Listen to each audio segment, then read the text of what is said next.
Hi guys, James at Rampant Lion Reviews again for you today with another beer review. For this one we are going to start off with my reviews from Sweden, since this is the very first one I'm filming for you here in Lund. So for this one I thought I'd go for one of the local breweries. We've got two here, Brygghus Finn and also Lunda Brygerriet, and it's the second one of those that we're going to go for today. And you can see I have the glass to match this one, but this is Lunda Brygerriet number 7 and this one is called Röde Orm and it's a nice red ale apparently, so should be a very interesting one for us to try, and it's a style that I really quite enjoy. So very much looking forward to this one, my first Swedish beer review for you in quite a long time actually. The only other one I did was the Nils Oskar God Lager, or Good Lager as they call it, as it translates into English. So anyway, as is usual with my beer reviews then, I'll take you through a very short history of the brewery. Will only be a minute or two long, but if you want to get straight to the tasting, just fast forward. The brewery website's in the video description for you below, so check that out. There's also a link there to my channel Facebook page and also to my Untappd profile, so feel free to connect with me in whatever way you like, and I hope you'll enjoy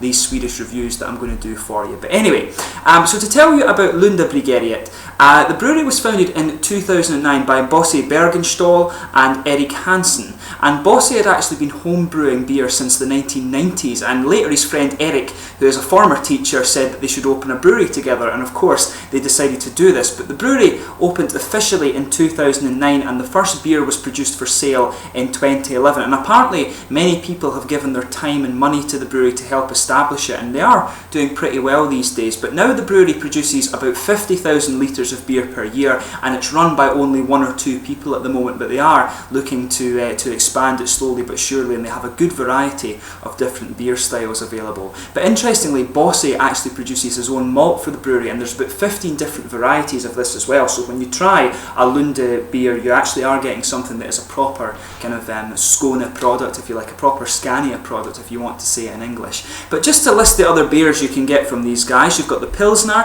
the Svarted Petter, which is a Doppelbock, Hög Standard, which is an IPA, Redig, which is a light beer, Björner Sover, which is a brown ale, Lunda Folk, which is an English pale ale, Besta Lagern, which is a lager, Flygande Tunen, which is a bitter beer, Piraten, which is a pale ale, and then you have this guy here, which is the Röde Orm, a red ale. And each of these beers have similar labels. They're just different colours and they have a different number on them as well. And this seems to actually be quite a common thing in the Nordic countries. I noticed that they give their beers number like that. I'm not sure why that is, so hopefully some of my Swedish viewers can tell me that. So please comment below and let me know if you know about that. But anyway, let's actually get on to the tasting section of this beer. So this guy is a 5.8% red beer. It's described as being a Skånsk red beer, a Scania red beer basically if you want to take it into English, and has a malt base of pale ale, Cara red malts and sour malt as well. Never come across that before, but it's hopped with Racal hops from New Zealand and Target hops, which I believe are from America, and the yeast strain used in this one is an American ale yeast. So let me just bring up the camera for you quickly, let you have a little look at the artwork, and then we'll get this guy opened up. So as you can see, quite nicely presented. It looks really nice. You can see there, this is the main cathedral in Lund, which is the main symbol of the brewery. Domskirchen, I believe they pronounce it in Swedish. I'm still getting used to the Swedish language, of course, and you can see on the side it says Skånsk Röd ale basically, so a Scanian red beer if you want to take it into English. So it tells you a bit in Swedish on the side there. I'm not so good at reading Swedish, but that will improve in the next few months. But yeah, it looks like a very nice beer. Plain bottle cap on this one, as I said, and it comes in at 5.8%. So without further ado, let's get this guy open and we'll get on with the tasting here. As you can see, a nice little smoky opening, but should be a very nice beer for us. So actually, when I'm filming this first review, it's very, very sunny in Lund this year for the summer, I'm told, but I actually have to close the curtains and put the lights on so that the light actually works for filming this beer review. So I'm having to film it in artificial light rather than natural light. So yeah, quite funny actually, but I'm going to go outside in the sun and enjoy the rest of this beer after the review. But as you can see, this beer is poured a really nice kind of dark amber colour. I'll just put the light over so you can see exactly what the colour of it is. It's a nice dark kind of brownish amber colour there. There's a good bit of carbonation visible in this one, a lot of it just going up towards the bottom of the head. You can see I have the Lunda Brygerriet glass for this one as well.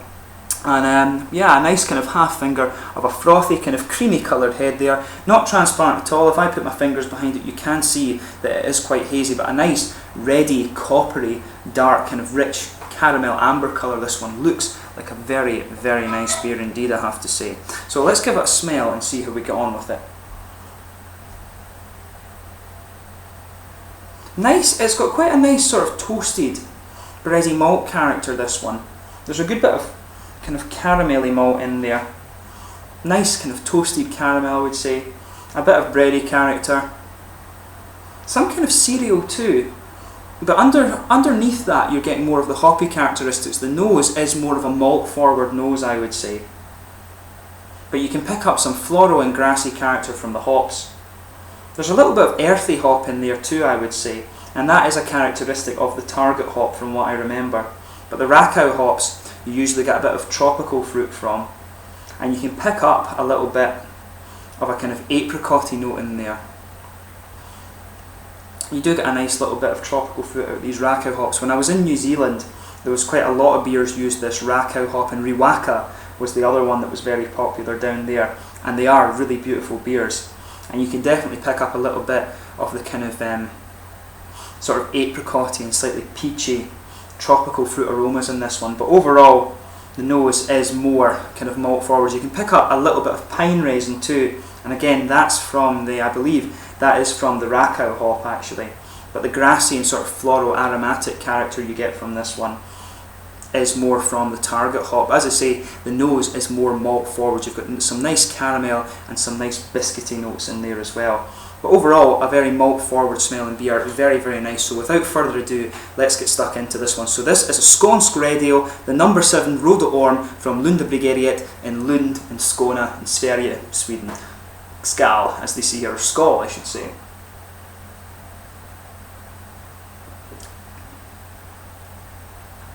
Now that is really quite nice actually, very, very smooth beer.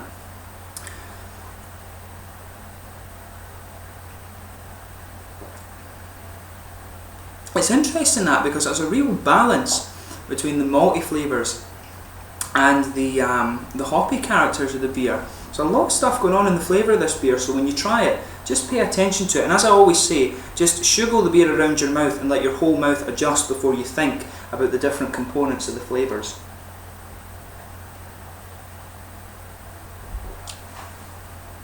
But yeah, as soon as you take this beer in, you'll feel a nice bready blanket just go right over the middle of your tongue there.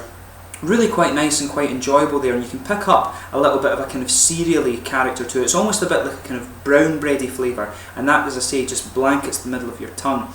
There's a kind of toasted caramelly flavour just on top of that as well. It just goes right down the middle of the tongue, but really quite nice actually just how these bready flavours mix together.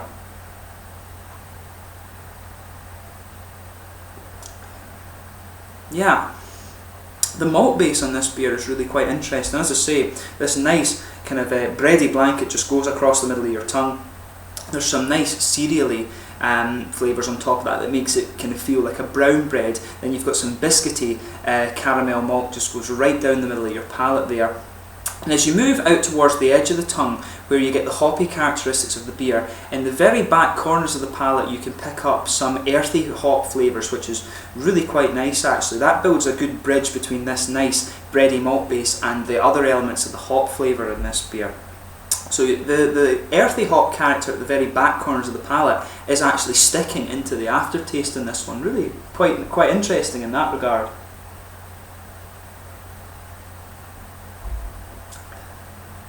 But yeah, there's a big kind of floral and grassy character to this one. It's actually interesting because the cereal characteristic in this beer in the malt base is quite spicy, but at the same time the grassy and kind of floral aspects of the hop are quite spicy too. So you've got this kind of interesting spice flavour in this red beer, which is very interesting.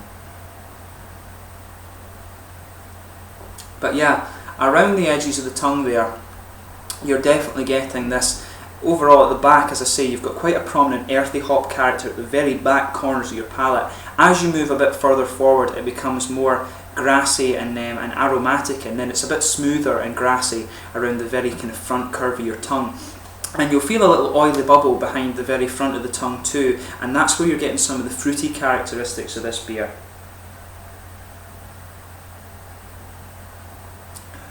Yeah, there is, I want to say, there's just a little bit of a kind of orangey citrus in there. It's not too sharp, it's just a little bit of juicy character, and I think I can pick up just a wee small bit of apricot flavour in there too. It's quite mild. The beer is more forward on these aromatic-y, slightly spicy floral hop flavours, and the malt base in there too, but you can pick up just a little bit of the fruity characteristic in this beer, and it mixes well on the front of the palate with those smooth grassy hop characteristics.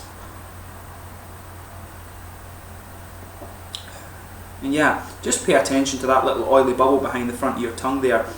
But a little bit of a citrusy flavour coming out, and I want to say just a kind of wee bit of, just a little touch actually, of apricot flavour, and that's a typical characteristic of the Rakow hop coming out there, and the citrusy characteristic too. I want to say there's a little bit of pine resin, but it's very mild, and there is a little bit of pine resin in the hoppy characteristics of this beer too, which is really quite interesting. But overall, this one is interesting to me because it's quite a spicy red ale, so it's really quite an interesting beer to review for you actually. I've never tasted a red ale that's quite like this one.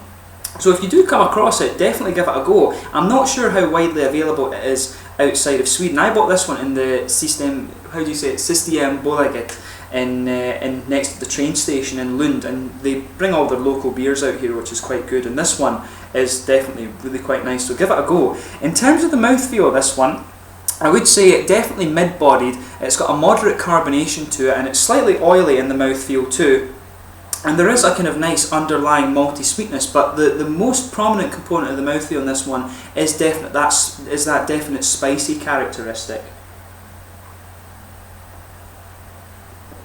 And I would say it's shared really between the malt base on this one and the hoppy characteristics. As I say, quite earthy hoppy at the very back corners, and it becomes more floral and grassy as you move towards the front of the mouth. So really quite nicely done, I have to say, and very interesting in that regard. There is a little bit of a fruity character, it is a little bit oily, and you do have a bit of dry and bitter character from the hops, particularly in the back corners of the palate where that earthy hop character is coming out. But overall, it is a really quite nice beer. So if you like your red ales and you want something that's, this one I would say kind of leans more towards the English understanding of a red ale than the American style. But it's a very nice beer and quite interesting, as I say, just because of that spicy characteristic that the beer has. So if you enjoy beers like that, then this is one that you really kind of should check out. Not sure how widely available it is outside of Skåne, but yeah, give it a try if you see it. So for the rest of you watching in Sweden, give it a go. One of our local breweries here in Lund.